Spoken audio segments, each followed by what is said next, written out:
girl, about so high.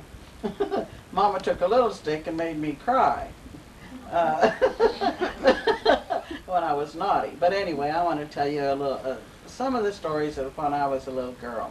I lived with my grandma and my grandpa and my mother because my daddy died when I was just a baby, and so my mother worked, and she used to pack oranges, and also she'd go north every year and pack apples, right up here where we live now, up here in Sebastopol. And so, anyway, she was gone quite a bit, and I missed her very much because she was younger than my mama. And anyway, as time went on, I also lived with my aunts and uncles were not married yet. My Uncle Lou wasn't married, and neither was my Aunt Marguerite. And so they would play with me a lot and toss me around when I was little, and I enjoyed them very much. And one time I can remember, one of the first things I remember was that we lived in Fullerton, California, when my grandparents first came to California, and they had a school right across the street from where they lived. And so I can remember standing at the screen door watching for my Aunt Marguerite and my Uncle Lou to come home from school. And that was just a great event in my life. And another thing that my grandmother used to tell me that I did, I don't remember this, but in those days, we didn't have bathrooms. Everything was an outside toilet, or you had what we called a pot. Chamber pot. And that's what you went to the toilet in. And so they were trying to break me so that I would learn to go to the toilet like I should. Pot. And so I would sit on this potty. And my grandmother said this was one of those old granite ones that she had for me to use, because most of them used the pottery type that were for older people. They were much larger. But anyway, I would get on that and I would scoot all over the kitchen floor. That was a great thing to do, get my feet to going and scooching myself around there. And of course they were yelling at me not to do that. I was supposed to sit still. But anyway, that was just one of the little things that you remember that was so far back. And then they moved to Pomona. They found a home over there. And my grandfather was a gardener. He was born in England, and he came over here to America as a young man and started a gardening business. And he liked to grow berries. And so there in Pomona, he had a lovely berry patch. Great big blackberries, huge things. Berries were quite large. And when I got to be about, like Carly's age, I guess, around 7 or 8 years old, why, it was my job, along with all the rest of them, to go out there and pick berries. Of course, I didn't like to do that very good, but it was, my grandfather spoke once, and you did it. You didn't question, you didn't disobey, you did it. And he never had to spank you. He just had a tone of voice that you'd better, or you didn't know what the consequences would be. So anyway, I began to use one excuse that it was, when you mess around with blackberries, how it makes your hands all purple and everything, and even it would get under your fingernails, and it made you not have very pretty hands. So of course I used that as the grand excuse that my teachers and the kids at school didn't think that was right for me to have that purple coloring on my hands. Oh, I thought that would be the most wonderful excuse to get out of doing that job, but they got me a little pair of old socks and made mittens out of it. So it was just very nice for me to go ahead and pick the berries, and it kept my hands from getting purple. So that ended that kind of an excuse to try to get out of it. So I figured, well, this is just it, I have to do it. But I got to where I kind of liked to do it. I was out there with all the rest of them, and of course I didn't have any little kids around to play with much because I was an only child. And so there was some people that lived across, down at the corner. It was about a couple houses. There was one house next door to us, and then you had to cross the street. And there was a big old house over there. and their name was Bremer. And they had two daughters, and their name was Annabelle and Betty. And so we used to play together. Oh, we were just like peas in a pod. We was always playing with our dolls or doing something. And they had a big walnut grove in their yard. That was what their daddy raised, walnuts. And so once a month in the summertime, they would irrigate. And they had a big, great big wide ditches. Oh, they were about this wide and about that deep. And whenever the water would come down from the pump house up the street a ways, why, the water would run clear across, almost level with the top of these ditches, and it would go all down through the walnut field there to water each of the walnut trees. Well, we always made it a point to get to where the water came in, and that was nice. And oh, it was cold, and it was so much fun. And we'd get ourselves some old clothes on. We didn't have bathing suits, but we'd get on some old clothes and go and sit in that water, and we just had the best time splashing around in there. It was just, we'd spend that whole afternoon playing in that water. Well, those were and then, of course, there was a time when there was a harvest that came, and there was walnuts to pick up. And you know, they have a black old spot on the outside, and that too can stain your fingers till you look like you'd been messing around in iodine and what have you. And so, but anyway, we picked them, and these little girls, the old man gave us 50 cents if we picked a bag of walnuts. I mean, a great big gunny sack. It was about that wide, only round, and it was about so high. And so we would pick these walnuts, and oh, we thought we was multimillionaires when we got 50 cents for doing that, because in those days that was a lot of money. It wasn't like today, and it would buy a lot of things, where today 50 cents don't even pay for one thing. You know, you can't hardly buy a package of gum for 50 cents. And down in those days, we could get a whole pack of gum for a nickel, and ice cream cones for a nickel, great big candy bars, one we used to call the Powerhouse. It was a bar about that long, about that big around, and oh, was it good. It had chocolate, and you know, it had that caramel center and nuts. Oh boy. And we get those for a nickel. Think of that, a nickel. And then we'd get the lollipops. We used to have another thing that we used to stop at the little store up on, that was about 2 blocks away from us. And it had, this old man had candy in there, and we used to call them all-day suckers. And I mean, they were suckers that really lasted you a long time. And those were a penny.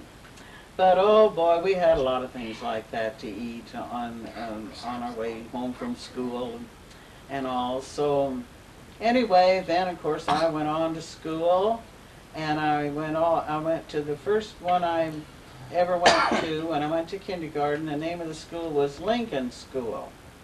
And then I got a little bit older, and I think I was in the 2nd grade when they moved us over to another school, and it was called Hamilton.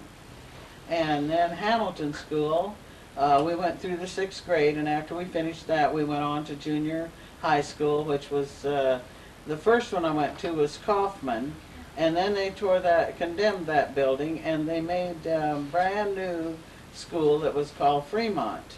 And I went there and graduated from the 9th grade with real honors that year. I got the American Legion Award, and it was really quite an honor to get something like that.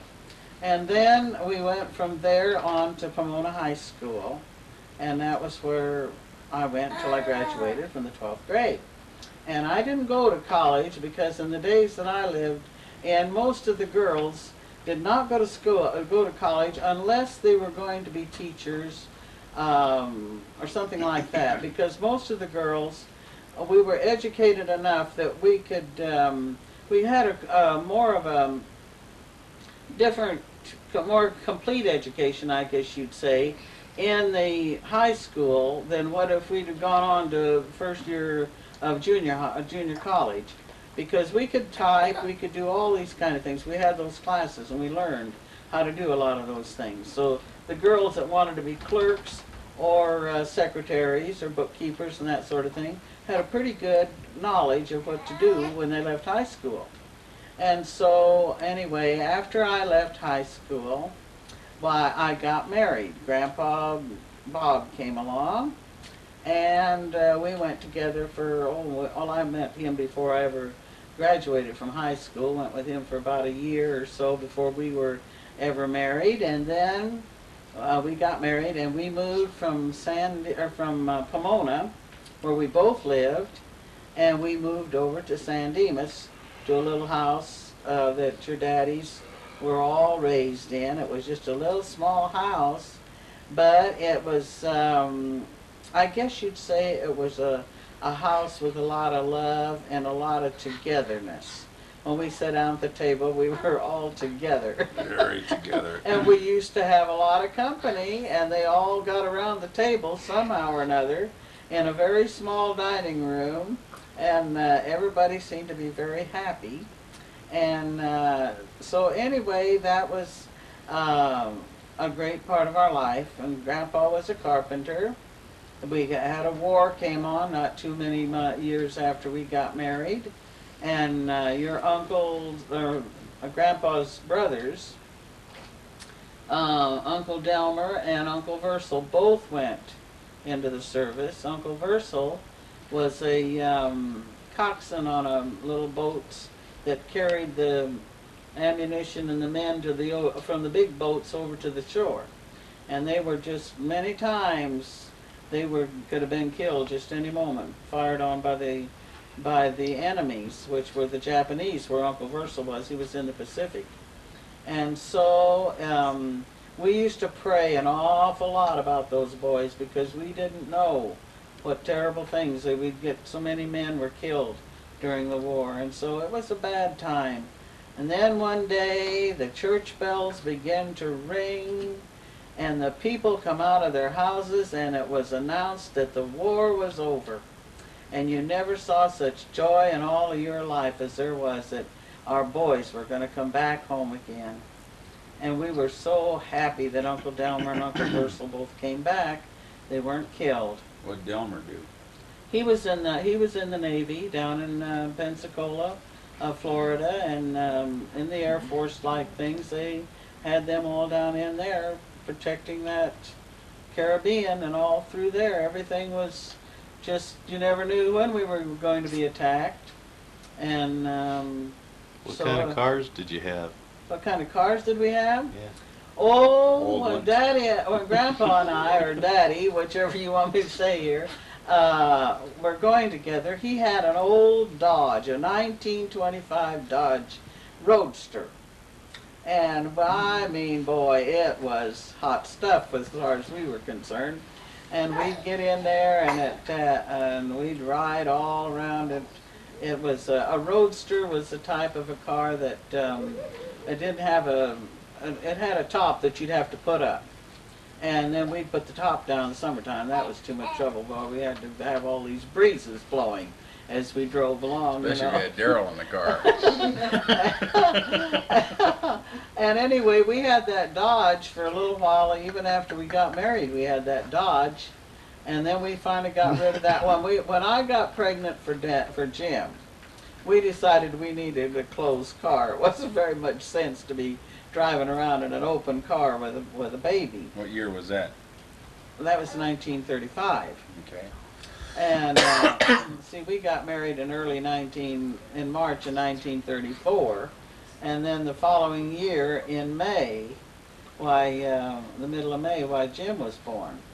And so by that time we had bought a Studebaker that belonged to Ole Nugent, who was the man that Grandpa worked for.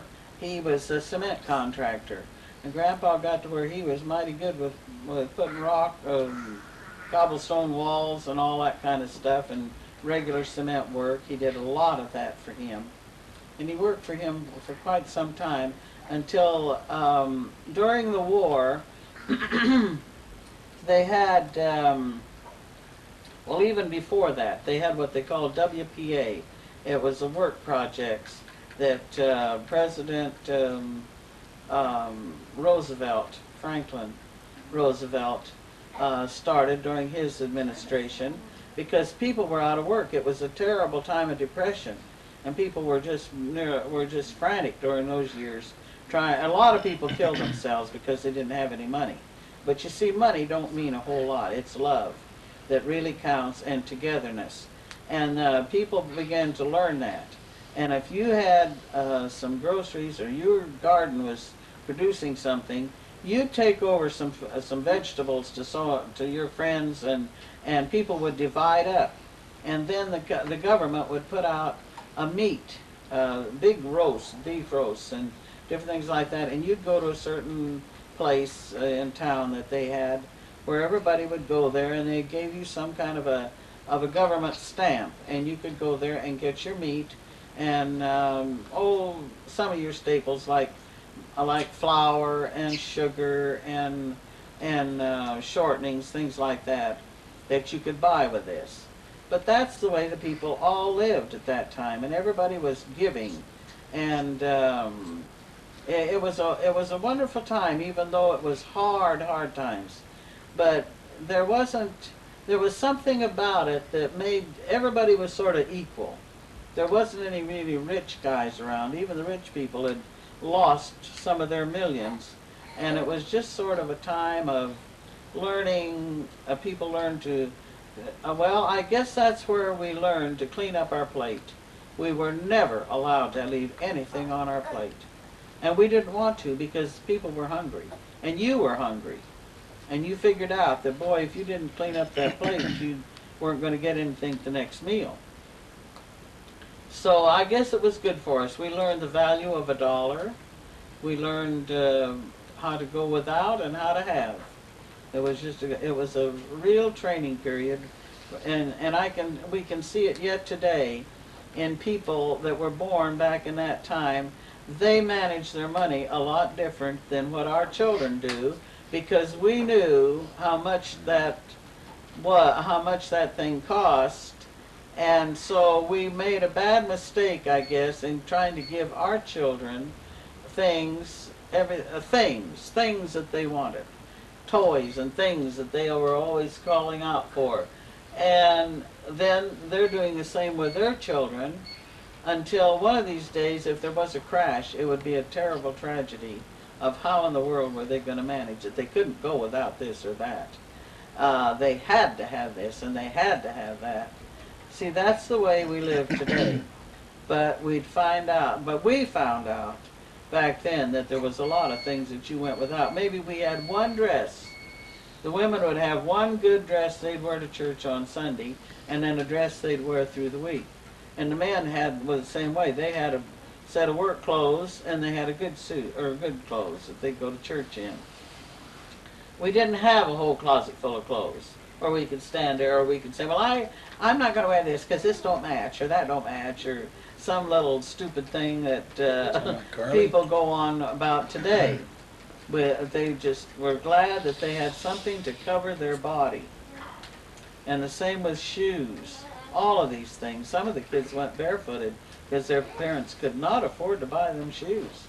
And it was no disgrace. Everybody understood, everybody knew, and nobody ever said anything about, oh, that bunch of white trash down there, or this bunch of people, they haven't got anything, they're no good, they're lazy. They weren't. Everybody wanted to work, but there wasn't any work to be had. And then another time when we were about during the 30s, during this depression, there was a bunch of people that would come into California, and they used to call them the prune pickers a lot of times, because they were headed up here to where we live now, where they used to raise a great abundance of prunes. And they had to have people pick them because they during Prohibition. Yeah, and they had all that kind of work to do. But you know how they used to come in? They had a terrible drought back in the Middle West, and through Kansas and Oklahoma and all down through there. And they called it the Dust Bowl, because the winds came up. Tremendous winds would blow, and they had very stupidly taken out a lot of the grass and the prairie grass and all of that stuff, and plowed it under. And then when these winds came, it created so much dust that it was just the air was full of it. And everything you touched was covered with dust and dirt. And so those people couldn't stand it there any longer. They had to get out of the country and to be able to breathe right even. And so they would get their cars and they would pile all of their furniture on top of their car. They would tie it on, and then all their kids would sit in the car with their heads sticking out the windows and driving along, you know, and Ma and Pa in the front seat. And these cars were not too big a car either, but they were clumped in there, and out they came to California. And that's where they went into the fruit picking and all that sort of stuff. And we began to call those people Okies, so we're from Oklahoma. And the California people began to get very irritated with them because they'd come out here and take the jobs that belonged to the California people, we felt, and they would come in, and so there was quite a battle going on because I don't know why they would do that, but a lot of the employers would take the that had big businesses. They'd hire those Oklahoma people before they would a person from California, and it really caused a lot of trouble. But anyway, eventually all of this wore down, especially when the war came, and they cleared out a lot of the men, and then the women had to go to work. Killed them. Yeah, the women had to go to work then. So then we had all of our ships blown up over there at Pearl Harbor, so we had to get our Navy reestablished and fixed over and everything. So all the women went to work and did that while the men went to war. So that left a few women home taking care of everybody else's kids while the others went to the factory and worked there. So that changed the pattern of living to other things. And then we had our cars. You wanted to know about those. Well, we had after the old Studebaker began to go to pieces because it was old when we got it. Well, we had a 29 Chevy. And they were a little box-shaped like cars, but oh, that was a good little car. I mean, we could go a lot of places with it. But one night, Grandpa and I and Uncle Jim was a little baby. And we were headed for Glendora. That was a town just on west of us there from San Dimas. And we were going to go over there at the show. Well, we got about halfway over there, and there was a kind of a curve, a little bridge like that you crossed over, and it was a curve. The bridge was on a curve. And as we turned to go up around this curve, why, all of a sudden there was a bunch of gravel there, and Grandpa wasn't driving fast, and all of a sudden that car just flipped, went down on its side, and it hit the ground on my side. And here I was sitting with Uncle Jim in my arms, and Grandpa was driving, and that made him kind of flop down on top of us. Well, boy, he he was young and very athletic at that time, and so he pulled himself up out of there, and then he grabbed, and I hurt my arm because I was holding him up so Jim wouldn't get messed up or hurt, and he didn't either. He didn't get hurt at all. He just Grandpa took him out of the car, and then after he got out, well, then I struggled around and got myself stood up and got out, and the wheel had crumpled. It was one of those, I don't know whether they don't have those anymore, but they were solid. They were a metal, or the hubcap, you know, that you have now. Well, all of that part around, clear to where the full part of the wheel was all a solid metal. And then the disc wheels came in after that. But anyhow, that was the way it was, and we got all right. Everything got along fine. How'd you get the car turned back over? Oh, there were some guys along there, and they helped to pull it back up. They weren't very heavy cars. Take about 4 or 5 guys, and they could lift it back up. And then, of course, they had to go get a new wheel to put on there because it had just crumpled underneath and messed it up. So we got that fixed up, And of course we didn't go to the show. We Oh, went back that's a home. shame. Wasn't that a What was terrible playing? thing? What was playing, Mom? What did you? Oh, What were you gonna go see? I don't remember. I think it was a Bing Crosby show. That we were very fond of him at that time. He was quite a Him and leading. Bob Hope. Well, not Bob Hope so much as it was Bing Crosby that we liked because we liked his singing. Grandpa especially, he could sing a whole lot like him. He learned to be a crooner like Bing, and in fact, Grandpa had met Bing Crosby down at Santa Monica with one of his friends lived down there, and one night they were out on the pier and they met him. And this other man, this young man that Grandpa knew Bing Crosby because he used to hang around. He wasn't real famous then. He was just becoming a star and a singer and all that. And so he met him.